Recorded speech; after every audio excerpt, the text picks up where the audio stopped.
શ્રદ્ધાંજલિ પાઠવું છું કે જેમણે આ પાપી સિસ્ટમના કારણે કેન્સરથી અને વિવિધ રોગોથી જીવ ગુમાવ્યા છે. એમના પરિવારને પણ સાંત્વના પાઠવું છું. સાથે સાથે આપ સૌ ગ્રામજનો, ખાસ કરીને માતા બેન દીકરીઓ ખૂબ બેઠી છે મોટી સંખ્યામાં, આપ સૌને હું વંદન કરું છું. સરપંચ શ્રી શૈલેષભાઈ છે, ઉપસરપંચ શ્રી બધા વિજયભાઈ, અને મને 2-4 દિવસથી કહેતા હતા લગભગ, પણ હું સાધનામાં ગયેલો હતો 11 દિવસ ધ્યાન સાધનામાં, એટલે હું 2-3 દિવસ પહેલા 2 દિવસ પહેલા જ આવ્યો છું. અને તમારી જયારે આ વાત સાંભળી, મેં પીડા સાંભળી, તો મિત્રો ખરેખર દુઃખ થાય. સરકારો શેના માટે હોય? આજથી 100 વર્ષ પહેલા આપણો દેશ આઝાદ નહોતો. અત્યારે 2026 ચાલી રહી છે. 1926માં મહાત્મા ગાંધીથી માંડીને મહાન આત્માઓ આ અંગ્રેજોથી દેશને આઝાદ કરવા માટે, અને આપણી સત્તા આવે કાયમી, આપણા લોકો રાજ કરે, આપણા લોકો સત્તા ઉપર બેસે અને ગોરા અંગ્રેજો જાય, ગુલામીમાંથી મુક્ત થાય, એ માટેના આંદોલનનો પ્રયાસ કરતા હતા. પણ આજે દુઃખ સાથે એ કહેવું પડે છે કે મહાત્મા ગાંધીજીની આત્મા અત્યારે દુઃખી થતી હશે કે અંગ્રેજો સામે લડતા હતા, અંગ્રેજો અત્યાચારો કરતા હતા, અંગ્રેજો આપણે લૂંટતા હતા. એ તો બીજા દેશના હતા, એને આપણું શું હોય? પણ જયારે આપણા જ વાળા આપણે લૂંટે ને આપણે જવાબ ન આપે ને, ત્યારે આપણે દુઃખ થાય છે. મિત્રો, સરકારે હંમેશા પ્લાનિંગ કરવાના હોય. સરકારની ચૂંટણી પતે, મુખ્યમંત્રી મંત્રીઓ શપથ લીએ,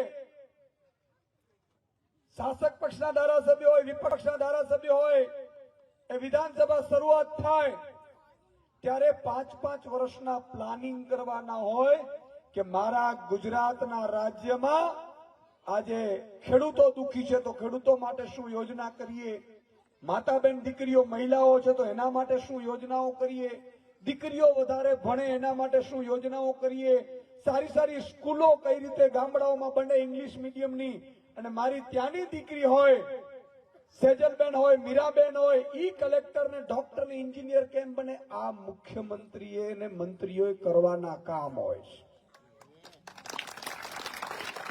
ઈ જોતા હોય છે કે કેટલા ગામડાઓમાં તકલીફો છે, કેટલી મુશ્કેલીઓ છે.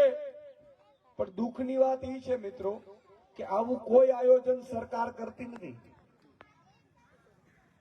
કોઈ સરકારે એવું નથી કીધું કે ભાઈ ખેડૂતોની અત્યારે આટલી આવક છે, હવે આનો બિયારણ આપણે પ્રોવાઈડ કરીએ, ખાતર આપણે રાહત દરે આપીએ, એને વીજળી ફ્રી આપીએ, અને ગામડામાં એ વ્યવસ્થિત મજૂરી કરી શકે, પોતે કામ કરી શકે, અને ઉત્પાદન કરે, પૂરતો ભાવ આપે, એની આવકમાં વધારો કરીએ, એવું વિચારતી નથી. હવે વિચારે છે કોઈ? વિચારતા તો કહેજો મને. મિત્રો, એનાથી બીજી વાત કે એવું નથી વિચારતી કે જે રાશન ગામ લીએ છે, રાશનના ઘઉં મળે, તેલ મળે, ખાંડ મળે, એમાં પણ કઈ રીતે એના ઘરે ઘરે દર મહિને પહોંચતું થાય આવી યોજનાઓ વિચારતી નથી. કઈ રીતે આંગણવાડી બાળકો ભણતા હોય એની વ્યવસ્થાઓ કેમ કરવી એ વિચારતી નથી. મિત્રો, એ વિચારવાની તો દૂરની વાત રહી, પણ આજે આ ગામોએ આજે 6થો દિવસ થયો, ગટરના ને કંપનીઓનું ગંદુ પાણી આવીને કેટલાય લોકો કેન્સરથી મૃત્યુ પામ્યા છે. છતાં આપણે એને ન્યાય આપવાનું તો દૂર રહ્યું, આપણે આંદોલન કરવા પડે છે. આનાથી મોટું કોઈ હોઈ નહીં શકે. આવી નબળી નેતાગીરી કે નબળી સરકાર મેં મિત્રો મારા 44 વર્ષના આયુષ્યમાં મેં જોઈ નથી. આવું હોય તમે સામેથી આયોજન ન કરો તો પારમાં જાઓ. પણ અમે કહીએ છીએ, અમે માંગીએ છીએ, અને અમારા હક અધિકાર છે. તમે મને એમ કહો કે મુખ્યમંત્રી, મંત્રી, કલેક્ટર અને એસપી આ ચારે આ ગંદુ પાણી પીએ તો આપણે પીવા તૈયાર છીએ. હું પણ પીવા તૈયાર. અને જો એ ન પી શકતો હોય, એને પાણી બોટલો ના જોતા હોય, એને ઘરે શુદ્ધ પાણી આવતું હોય, તો મિત્રો હું માનું છું કે સાચું સ્વરાજ, સાચી આઝાદી ત્યારે જ છે કે મુખ્યમંત્રીને જે સવલત મળતી હોય મારા આમ આદમીને મળવી જોઈએ. અને આ વસ્તુ પક્ષપાતી નેતા એનાથી ઉપર રહીને માનવતાની દ્રષ્ટિએ થવું જોઈએ. આ તો થવું જ જોઈએ. હું અત્યારે આવતો તો જોતો આવતો તો મને વિજયભાઈ કહેતા હતા, મને કે સાહેબ જો આ પાણી કેટલું ગંદુ પાણી છે. આજે આ કેટલાય લોકો મૃત્યુ પામ્યા અને હજી કેટલા ગામડાઓમાં હજી કેન્સર હશે આપણે, અને કેટલા અત્યારે મૃત્યુ શૈયા ઉપર હશે. સાહેબ કલ્પના તો કરો કે એના પરિવારનો કમાનાર વ્યક્તિ જયારે આ દેહ છોડીને જતો હશે ત્યારે કેવી પરિસ્થિતિ થતી હશે.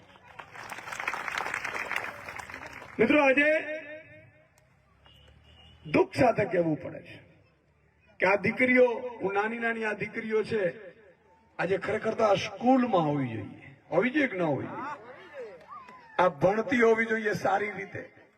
આ દીકરીઓને સરકારની જવાબદારી છે કે બેટા તારે કાંઈ પણ જરૂર હોય તો અમે બેઠા છીએ. આ વ્યવસ્થા, સરકાર એટલે શું સાહેબ? સરકાર એટલે માય બાપ, સરકાર એટલે વાલી, સરકાર એટલે આપણા ટેક્સથી ચાલતી વ્યવસ્થામાં એ લોકો આપણે જે ટેક્સ ચૂકવીએ એમાંથી કયા ફંડ કેવી રીતે વાપરવું, એનો વ્યવસ્થિત સુસુયોજિત ભ્રષ્ટાચાર મુક્ત આયોજન કરવું, એનું નામ સરકાર. આજે બીજી દુઃખ સાથે વાત એ છે કે એમણે મને વાત કરી શૈલેષભાઈ કે અહીંયા પાર્ટી તો ઠીક છે, પણ કેવું એટલા માટે પડે, ઘણા લોકો એમ કે આપણે આ બધું નોન પોલિટિકલ છે. સાલા તમે પાણી તમે છોડો, પોલિટિકલ વાળા લૂંટ, પોલિટિકલ વાળા ચડાવો, લાઠીઓ મારા ઉપર વરસાવો, પોલિટિકલ વાળા ગ્રાન્ટો, પોલિટિકલ વાળા ખાય, અને આંદોલન નોન પોલિટિકલ કહી રહ્યું તો છોડી છાતીએ કહીએ છીએ તમે ખોટા છો. અને હું એમ કહું છું મિત્રો, કહેવું પડે. આજે ગામમાં એમણે મને કીધું કે ભાજપના નેતાનું ગામ છે, નગરપાલિકા ભાજપની છે, તાલુકા પંચાયત ભાજપની, તાલુકા પંચાયત ભાજપની છે, જિલ્લા પંચાયત ભાજપની છે, રાજ્ય સરકાર ભાજપની છે, કેન્દ્ર સરકાર ભાજપની છે. તો આ લોકોને કામ કરતા રોકે છે કોણ? હવે સાહેબ બીજી વાત છે, બહુ સાચી વાત કરી, કંપનીઓ, રૂપિયા. માણસ છે ને એને એક વાર સત્તા આવે, બીજી વાર સત્તા આવે, ત્રીજી વાર સત્તા આવે, ચોથી વાર સત્તા આવે, પાંચમી વાર સત્તા આવે, છઠ્ઠી વાર સત્તા આવે, તો મિત્રો જાહેરમાં કહું છું, આવું કોઈ નેતા નહીં કે હું ખરેખર નેતા છું નહીં, હું તમારા ભાઈ છું અને આમ આદમી છું, એટલે હું કહું છું કે 6 વખત મને પણ તમે નેતા બનાવી સરકારમાં બેહાડી દો તો હું પણ રાવણ થઈ જાઉં, નઠંગો થઈ જાઉં. પછી મને પણ એવું થાય કે લૂંટી લ્યો. શું કામ ખબર છે? હું નેતા બનું એટલે કંપનીઓ વાળા આવે, સાહેબ શું જોઈએ છે, તમારા ફેમિલીને વિદેશમાં ટૂર કરાવી દઉં. સાંભળજો બરોબર, આ ક્યાંથી શરૂઆત થાય છે? સાહેબ તમારા ફેમિલીને શું જોઈએ છે? નોકરી જોઈએ છે. સાહેબ મારી આ કંપનીઓ છે, તમારી જ કંપનીઓ છે. પાછું એમ કે સાહેબ ને જઈને, સાહેબ મારું તો નામ જ છે ખાલી, આ કંપની તમારી છે. સાહેબ ભાજપના તમે મંત્રી, મુખ્યમંત્રી છે, આ બધું તમારું છે. સાહેબ ભાજપના ધારાસભ્ય છે, સાહેબ તમારું છે. તમે આવો, ફેમિલી લઈને આવો, મારી કંપનીની મુલાકાત લો. જે સત્તા ઉપર આવે એટલે કંપનીઓ વાળા આની પાસે આવી રીતે જાય પછી એમ કે યાર આ કેમિકલ વાળાનો બહુ ત્રાસ છે, ગામ વાળાઓ કે છે. સાહેબ ખોટા છે ગામમાં. હવે અમે ધંધો કરવા બેઠા છીએ, કમાઈશું નહીં તો તમને દેશું શું? અને થોડુંક તો સાહેબ ખોટું બધા કરે છે, નથી કરતા? એટલે ધારાસભ્ય, સાંસદ, મંત્રી, મુખ્યમંત્રી એમ કે પણ થોડુંક સંભાળજે, પછી આ લોકો આંદોલન કરશે તો મત નહીં મળે. અરે સાહેબ મત હું તને ફંડ આપી દઈશ, મત લાવી દઈશ ગામમાંથી, ચિંતા ન કર. આ વાત સાચી હોય તો સાહેબ કહેજો, ખોટું હોય તો મને કહી દેજો હું ખોટું હું. કારણ કે મેં તો આ નજરે જોયેલું છે, જોઈને મને એવું થયું હું ખોટો રાજનીતિમાં આવી ગયો. પછી મારા જોડે ઘણા આગેવાનો, સાધુ મહંતોએ કીધું કે સાહેબ તમારા જેવા લોકોએ રાજનીતિમાં આવવું જોઈએ, દૂર ભાગશો ને તો આ કાગડાઓ ખાઈ જાય, ટોંચો મારીને ખાઈ જાય. પછી એ બેઠે, પછી એમ કે સાહેબ તમે ચિંતા ન કરતા, મહિનાનું કરું કે વર્ષનું. અને ચૂંટણી ફંડ તમને સાહેબ, તમારી ચૂંટણી મારે લડવાની, કંપનીઓ વાળા શું કે સાહેબ તમારી ચૂંટણી મારે લડવાની, ચિંતા ન કરતા, મેં બધું ગોઠવી રાખ્યું. એટલે કંપનીમાં જેને જેને કોન્ટ્રાક્ટ આપ્યા હોય ને ભાજપ વાળા હોય, ઈ પાછા એમ કે ભાઈ તારે ઘરે કેટલા છે, તું કેટલા મત લાવીશ, તો ગામમાંથી બહુમતી લાવવાની જવાબદારી મારી. પછી એ બહેનોને મોકલે. જેમ બાજરાનો પાક હોય અને મિત્રો વૈયા પક્ષી ઉતરે ને, એમ ચૂંટણી ટાણે ભાજપનો નેતો ગલી ગલીમાં તમને દેખાય. અને હું કે રાષ્ટ્રવાદ માટે છીએ, દેશ પ્રેમ માટે છીએ, દેશ હિત છે, નરેન્દ્રભાઈ ઉપર છે, આ એ વિદેશો સામે લડી રહ્યા છે, તમારે મત આપીને ભાજપની જિલ્લા તાલુકા કે નગરપાલિકા બનાવી દેવાની. અને એ દિવસે નગરપાલિકા જિલ્લા તાલુકા બની જાય એટલે કંપનીઓ વાળા જાય ધારાસભ્ય મંત્રીઓ પાસે કે જોયું ને સાહેબ, ગામ વાળા બધા કહેતા હતા, છતાંય બનાવીને લાવ્યો કે નહીં. હવે ઈ આપણા નામે એમને કોડાઓ જ્ઞાતિ જાતિ ધર્મના આગેવાનોના નામે મત લઈ જતા હોય, પછી એમને બીક હોય. હવે કંપની વાળો ગેરંટી લેતો ધારાસભ્ય મારે તમને બનાવવા, સાંસદ મારે બનાવવા, તમે હું ચિંતા કરો છો? મિત્રો આજે હું કહેવા એ માંગુ છું કે જે દિવસે આપણી અંતરાત્મા જાગશે, આજે તમે વિચાર કરો, આ લોકો અરવિંદભાઈ, લીલાબેન, લખુબેન, રમેશભાઈ, જે દિવસે ચૂંટણીનો મતદાન હોય અને આમના ખોડિયા હામું નામની આત્મા હામું જુઓ ને તમે પછી બટન દબાવો ને, તો બીજી દિવસની તાકાત નથી એનો બાપ અહીંયા ઘૂસી શકે છે. માની લો કે ચૂંટણીઓમાં બધે હારી ગયા હોત, હમણાં નગરપાલિકા ચૂંટણી હતી, આમાં હતી, માની લો કે ચૂંટણીમાં હારી ગયા હોત અને તમે એક દિવસ ખાલી આંદોલનનો એલાન કરો ને, તો ઈ કહી દે કંપનીઓ વાળાને બોલાવત, મંત્રી મુખ્યમંત્રી કહી દે પાણી છોડવાનું બંધ કરી દો, નગરપાલિકા વાળાને કહી દે પાણી બંધ કર, ટ્રીટમેન્ટ ને બધું વ્યવસ્થિત જવું જોઈએ. અરે સાહેબ ચિંતા ન કરે, મારે સાહેબ ની કોઈ ચિંતા ન કરી, મારી ચૂંટણી હારી જવાનું છું, તો ફટાફટ બંધ કર મારો ભાઈ. કારણ કે એને બીક લાગે છે મારી માતા બેન દીકરીઓ ખોટો બટન દબાવશે તો મને ઘર ભેગી નો કરી દે. સાહેબ બીજી વાત તમને સત્યતાની કહી દઉં, નેતા હોય ને નેતા, હજી તો હું પૂરો બન્યો નથી, પણ નેતાને મતદાન સિવાય કાંઈ વાલું નથી. બહુ ધ્યાન રાખજો, મતદાન સિવાય કાંઈ વાલું નથી. મતદાનના દિવસે એ તમારા ઘરે આવશે, નવ દંપતી હશે, બાળક હશે, બાળકને રમાડશે, અરે ટપુડિયું બહુ મસ્ત છે, હાથમાં લઈ લેશે બાળકને, અરે ગલગુલ ગુલગુલ કરશે. 10-20 રૂપિયા એના બાપ દીકરા નો આપ્યા તો કાઢશે, બહુ મામૂસ, મારું બબલ્યું આ તું બિસ્કિટ ખાઈ લેજે. અને માની લો કે નવ દંપતીના ઘરે જાય ને કોઈ સંતાન નહીં હોય ને ગલુડિયું કૂતરું હશે ને તો એ ઉપાડશે. ટોમી બહુ મજબૂત છે, ટોમી બહુ સમજદાર છે. આવું થાય છે કે નથી થતું? સાહેબ આ તમને સત્ય હકીકત કહું છું, નેતાઓ એટલા નઠારા થઈ ગયા છે. બાકી સાહેબ આ ગુજરાત ને 5 વર્ષની અંદર તમારે આંદોલન તો આ દૂર છે, પણ કોઈ જો સારી સરકાર બની હોય, એક નિષ્ઠાવાન માણસ જો બેઠો હોય અને ભગવાનથી ઈશ્વરથી ડરતો હોય કે સાહેબ આજે હું અહીંથી હપ્તા લઈશ, એ ઝેરી કેમિકલ વાળું પાણી ખેતી બરબાદ કરશે, એ કેન્સરગ્રસ્ત લોકોને કરશે, એના મૃત્યુ થશે, એનો પાપ મને લાગશે, એની હત્યા મને લાગશે, એવો નેતા જે દિવસે બેસે સાહેબ તે દિવસે 5 વર્ષની અંદર ગુજરાત ભારતનું નંબર 1 રાજ્ય હશે. કારણ કે તકલીફ એ છે કે નિષ્ઠાવાન નથી, પાપ અને ધર્મ ભૂલાઈ ગયું. પેલા શરૂઆતમાં ખબર વડીલો આપણા હતા પાપ અને ધર્મમાં માનતા હતા કે આ ખરાબ આપણાથી ન કરાય, આ ખરાબ વસ્તુ ન લેવાય. સરપંચ ગામમાં બનતો ને મિત્રો તેના દીકરાને કહેતો હતો બાપ કે ખબરદાર જો ગામ પંચાયતનો 1 રૂપિયો ખાધો તો પ્રજા નબળી થાય, પ્રજા કેન્સરગ્રસ્ત થયેલી, આ એને ડર લાગતો. અને હવે સાહેબ તમે વિચાર કરો, કેન્સરગ્રસ્ત થઈને આપણા કેટલાય લોકો મૃત્યુ પામ્યા. ગુલાબની ખેતીનો એવોર્ડ આવ્યો, એવોર્ડ ને ક્યાં આપણે રાખીશું? ઉપર રાખીશું? એવોર્ડ જ્યાં આપ્યો છે એને તો વ્યવસ્થા ખરેખર સારી કરવી જોઈએ કે ન કરવી જોઈએ ગામની? તો એવોર્ડો આપવા, એવોર્ડો આપીને પછી ગામ વાળાને કોઈ સાંભળવું નથી. મેં અત્યારે સાંભળ્યું કે કદાચ કલેક્ટરશ્રી આવ્યા હતા તમારી માંગણીઓ કરવા માટેની. હું કલેક્ટરશ્રીને મુખ્યમંત્રીને કહેવા માંગુ છું કે તમારામાં ત્રેવડ હોય તો કરી દો, નહીં તો મને નહીં, આમાંથી કોઈને એકને ખાલી 1 કલાક માટે મુખ્યમંત્રી બનાવી દો. પાણી હું બીજા દિવસે ધોળું થઈ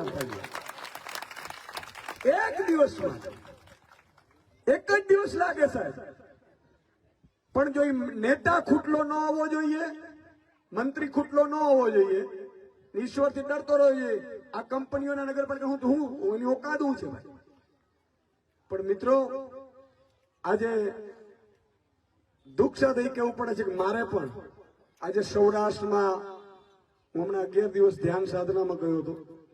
ધ્યાન સાધના એટલે કરું છું કે કદાચ ભૂલથી પણ કોઈનું ખોટું ન થાય. બરોબર છે? નેતાઓએ અને ઉચ્ચ અધિકારીઓએ હંમેશા જો લોકો ચાહે ન ચાહે, મત આપે ન આપે, આપણે રહીએ ન રહીએ બીજા નંબરની વાત છે, પણ જ્યાં સુધી આ ખોડિયામાં પ્રાણ છે ત્યાં સુધી કોઈ ગરીબોનું ખરાબ ન થાય ને એટલા માટે થઈને આપણે સાધના કરતા હોઈએ. હું ભગવાનને સતત પ્રાર્થના કરતો હોઉં છું. પણ મિત્રો જયારે બહાર આવ્યો ત્યારે ખબર પડી મારા દ્વારકા જિલ્લાની હાલત ખૂબ ખરાબ છે. અત્યારે દ્વારકા જિલ્લામાં મિત્રો ઉભા પાક, આમ તો માત્ર 2-3 ઇંચ જ વરસાદ થયો લો ને તમે. આખો દુષ્કાળગ્રસ્ત વિસ્તાર છે. મારા ખેડૂતોને ઢગલા બંધ ફોન આવે છે. એટલે મેં એલાન કર્યું છે, દ્વારકા જિલ્લો છે, જામનગર છે, પોરબંદર છે, સૌરાષ્ટ્રના કેટલાક જિલ્લા છે, ઉત્તર ગુજરાતના કેટલાક જિલ્લા છે, અહીંયા વરસાદ ટીપું નથી પડ્યું. એની સાથે જે 25% પાક માંડ મુસીબતે ઉગ્યું એ પણ હવે ખતમ થવા માંડ્યું. ટ્રેક્ટરો મારે છે. સામે અન્યાજ કરિયાણા વાળો, કારણ કે આપણે તો એવું હોય ને મોસમ આવે ત્યારે રૂપિયા ચૂકવીએ, ભેગા તો હોય નહીં.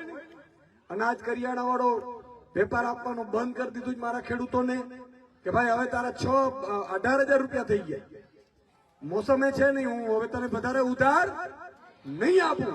મિત્રો આ હાલત થઈ છે.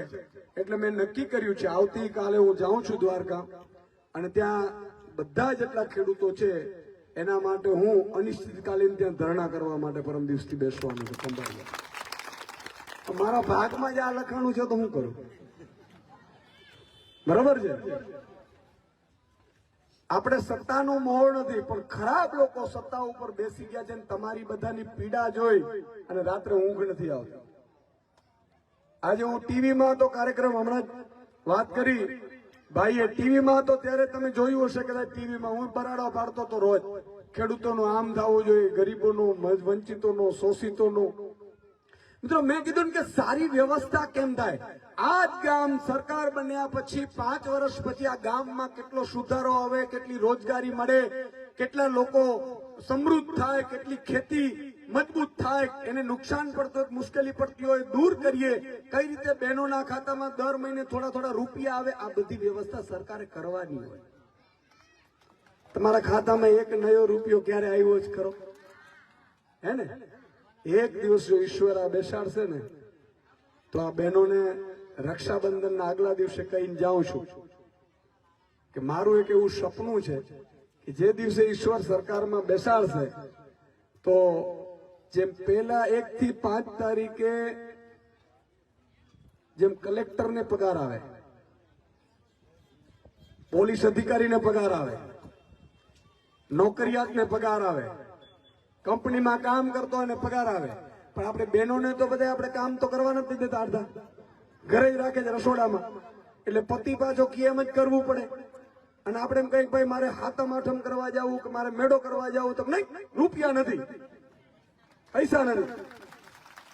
મિત્રો જે દિવસે આ તમારા ભાઈને ઈશ્વર કદાચ ક્યાંક સારી જગ્યાએ બેસાડશે ને તો સપનું છે કે 1 થી 5 તારીખની અંદર તમારા ખાતામાં મોબાઈલ હોય તો ટૂ મેસેજ આવી જાય 3,000 રૂપિયો જમા મહિને થયો. એટલે આખી સ્વનિર્ભર મહિલા થઈ ગઈ. પછી એને એમ કહી દે પતિને કે મને રજા આપ, મારા માતાના ઘરે જવાનું, ટિકિટ નો મારા પાસે છે. આવું થાય કે ન થાય? સરકાર આનું નામ કહેવાય. કઈક એવા નિર્ણયો કરો ભાઈ.